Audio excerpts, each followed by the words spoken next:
여러분 안녕하십니까, 진성호입니다. 지금 국회는 최상병 특검이다, 김건희 여사 특검이다, 정쟁으로 소란스럽습니다. 이제 얼마 뒤면 21대 국회는 끝납니다. 그러나 윤석열 대통령은 국제 세계에서 다시 뛰기 시작했습니다. 자, 4년여 만에 열린 한중일 정상회담.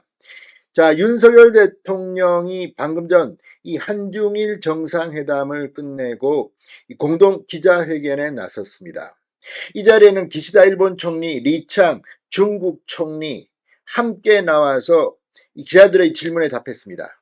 무엇보다도 한중일 정상이 모인 걸 기화로 또 북한이 도발을 한 데 대해서 강력 경고를 했습니다.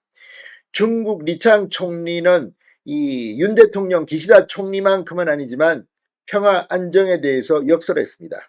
이런 가운데 한중일 정상은 이 경제 서밋에서도 한중일 간의 새로운 교역을 이야기했습니다.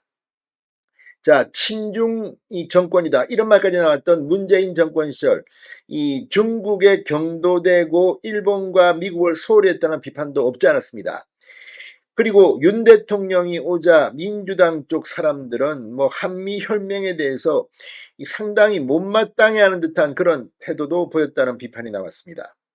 중국을 홀대하는 것 아니냐, 경제 문제도 얘기했습니다. 그러나 오늘 이런 우려를 불식시키는 공동 기자회견이 방금 전 끝났습니다. 무엇보다도 우물안 개구리처럼 왜 이렇게 작은 이슈만 가지고 서로 지지고 뽑고 하는지 모르겠습니다. 윤 대통령은 오늘 큰 그림을 그렸습니다. 진성호의 융단 폭격 시작합니다. 더불어민주당과 북한의 김정은을 융단 폭격합니다. 방송에 앞서 아직 진성호 방송에 구독자가 아니신 분은 붉은색 구독 버튼 눌러주십시오. 더 좋은 방송으로 보답하겠습니다.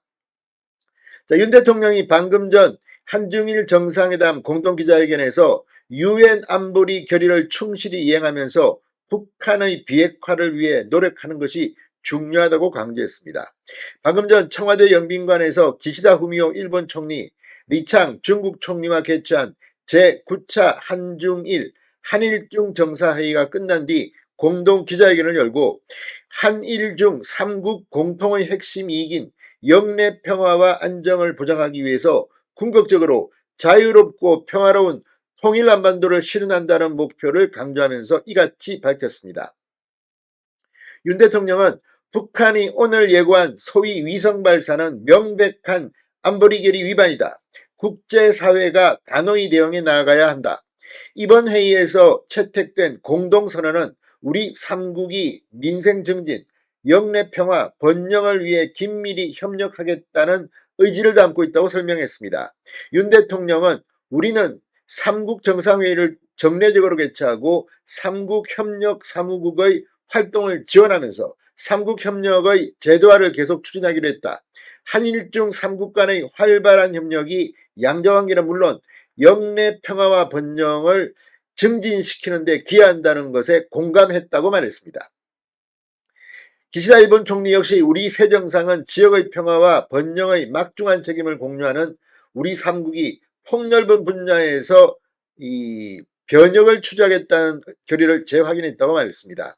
북한의 인공위성 발사 예고와 관련하여 만약에 발사를 감행한다면 유엔 안보리 결의 위반이며 강력히 그 중지를 촉구한다고도 말했습니다. 북한의 비핵화와 한반도의 안정이 3국의 공동의 이익임을 다시 한번 확인했다고도 말했습니다. 자, 이 리창 중국 총리는 북한의 인공위성 발사 가능성에 대해서는 따로 언급하지는 않았지만 한일중 3국은 솔직한 대화로 의심과 오해를 풀고 집단화와 진영화를 반대해야 한다. 이 3국 협력의 초심은 지역과 세계의 평화와 번영의 수호라고 말했습니다. 비배타적, 비차별적인 원칙으로 개방적인 태도와 투명한 조치로 한일중 3국 협력의 전면적인 재개를 추진한다고 말했습니다. 그 사이 국제정치, 경제구조가 재건되며 3국 협력 발전에 적지 않은 도전과 장애를 가져왔지만 지역의 평화와 안정을 수호하는 공동의 사명은 변하지 않는다고 강조했습니다. 자, 지금 이렇게 이 한국과 일본, 중국의 정상이 만나서 회의를 하면서 지금 문재인, 이재명 김정은은 상당히 충격에 빠져 있을지도 모릅니다. 4년여 만의 한중일 정상회의입니다. 자, 이 리 총리는 특히 중국은 그동안 한반도 문제의 평화적 해결을 위해 노력해왔으며 정세 안정도 중요하다고 본다. 한국 측의 우려를 잘 알고 있으며 앞으로도 계속 소통해 나가자고 답했다. 이렇게 대통령실을 밝혔습니다. 자, 지금 김정은이 북한이 가장 두려워하는 것 중 하나가 중국입니다. 자, 아무튼 이제 국제안보 협력에 대해서도 한중일이 이렇게 공동 기자회견을 열 정도가 되었습니다. 자, 오늘 이 한중일 정상회의 이 높은 수준의 3국 FTA 협상에도 속도를 내겠다고 했습니다. 자, 윤 대통령과 리창 총리, 기시다 총리는 이 공동선언문을 발표했는데 이 중 특히 경제 분야에서는 포괄적이고 높은 수준의 상호 호혜적인 FTA 실현을 목표로 하는 3국 FTA의 이 협상 속도를 높이기 위한 논의를 지속하겠다고 밝혔습니다. 2030년까지 문화, 관광, 교육 등의 분야에서 교류를 촉진해 3국 간 인적 교류를 4천만 명까지 증가시키기 위해 노력하겠다고 했습니다. 자, 아무튼 국회는 시끄럽고 하지만 큰 흐름은 윤 대통령이 지금 뚫고 가고 있습니다. 진성호의 융단 폭격이었습니다. 여러분 감사합니다.